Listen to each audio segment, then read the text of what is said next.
नमस्कार, कसे आहात तुम्ही? बरे आहात ना? आज भेंड्याची भाजी करते.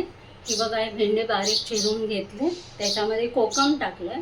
कोकम टाकलं की त्याचा जो हे असतो गुळगुळीतपणा, तो सगळा निघून जातो भाजताना. कोकम टाकले की नंतर भाजून झाल्यानंतर ही कोकम काढून टाकायची.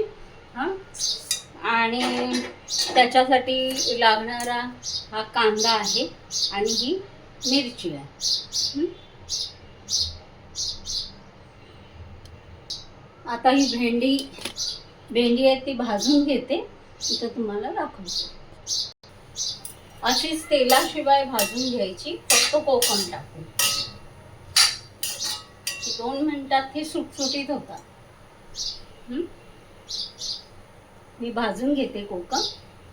ही भेंडी दाखवते.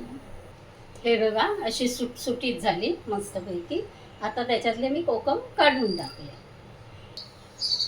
तेल घालते भाजीला.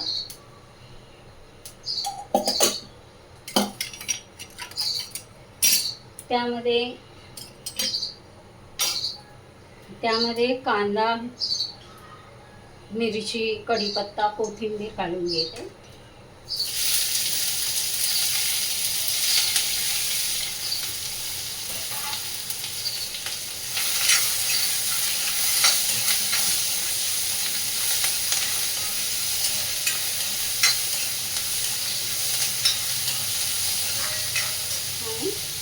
भेंडी घालून घे.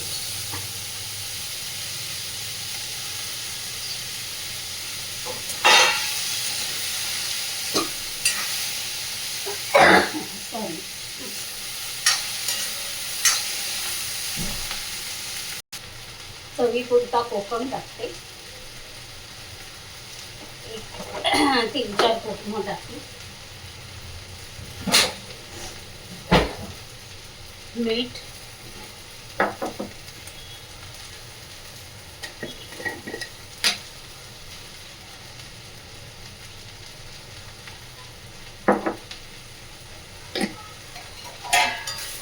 आता ढवळून वाफेवर ठेवते स्लो गॅस करून, आणि झाकणावर पाणी ठेवणार. म्हणजे ते झाकलं जो पाणी आतमध्ये थेंब थेंब पडून ते मुरून भाजी शिजली.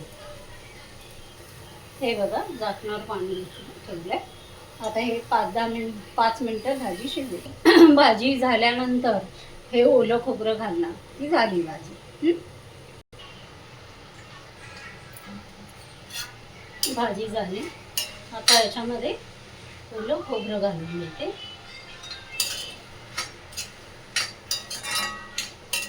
आणि 5 मिनिटं ठेवलं की झालं.